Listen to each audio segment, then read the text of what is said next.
Hello, fantastic first graders. Today I'm going to read you a book called Just Like Animals. It's a short book, and while you're listening, here's your job.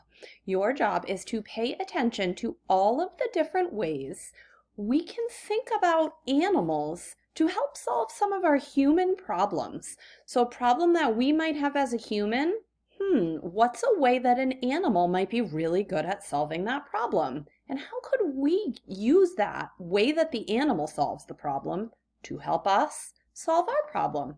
Let's start. This book is called Just Like Animals. Here is the table of contents. Remember, boys and girls, the table of contents is a text feature, and it's one way to help us learn the different parts of the book and what pages you can find them on. So I see that the first part of this book is called Body Parts Can Help, and we can find that on page 2. Here it is, Body Parts Can Help. Animals use body parts to help them. I can use parts like theirs to help me too. Move from place to place. A fish and a boy use fins to move in water. So, boys and girls, that boy is using his flippers to help him swim better in the water, just like the fish uses its fins. Also, where's the heading on this page? If you said at the top, you're correct. I always remember my head is on the top of my body, and the heading is usually at the top of the page. An owl and an airplane use wings to move from place to place. So airplanes with their wings copy birds with their wings. Get a drink. An elephant's trunk and a straw can help get water. So when we suck up water through a straw, we're copying the trunk of an elephant. Grasp things. Grasp is a synonym for grab or reach or hold. So we want to think about how we can grasp things that we can't really reach. A giraffe's neck and a ladder can help reach things. So when we use a ladder, we're getting up really high like a giraffe. Keep warm. A squirrel's tail and a kid's scarf can wrap around and protect them from the cold. Did you guys ever notice how fluffy and big a squirrel's tail is compared to its body? That tail helps it stay warm in the winter, just like a scarf can help us stay warm. Conclusion. We can make things to help us.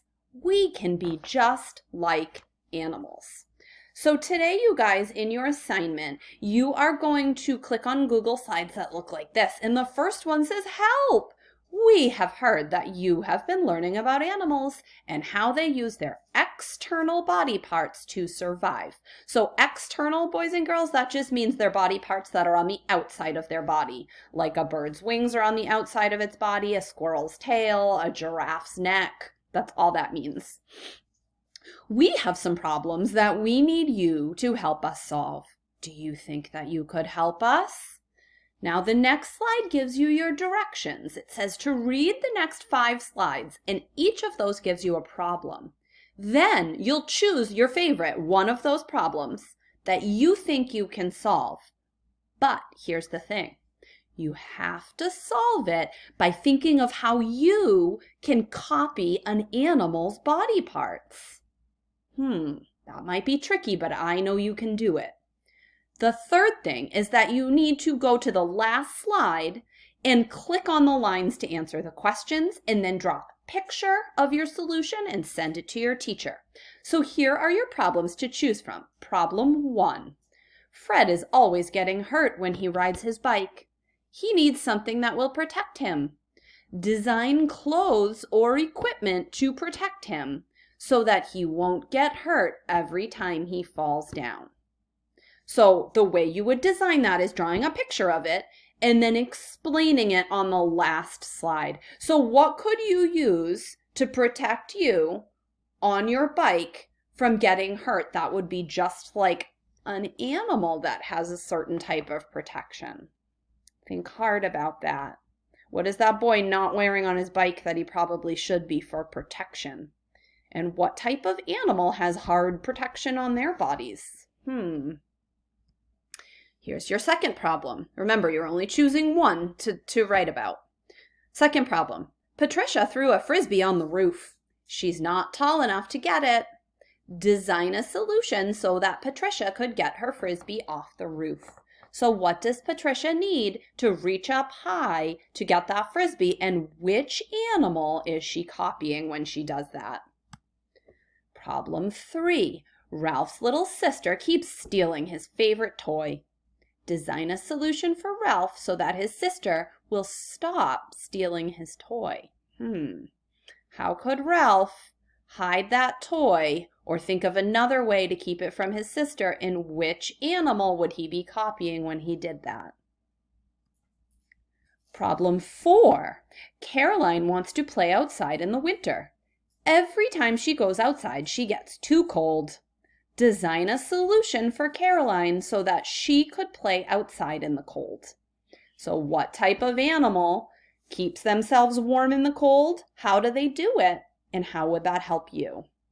And problem 5, your last choice.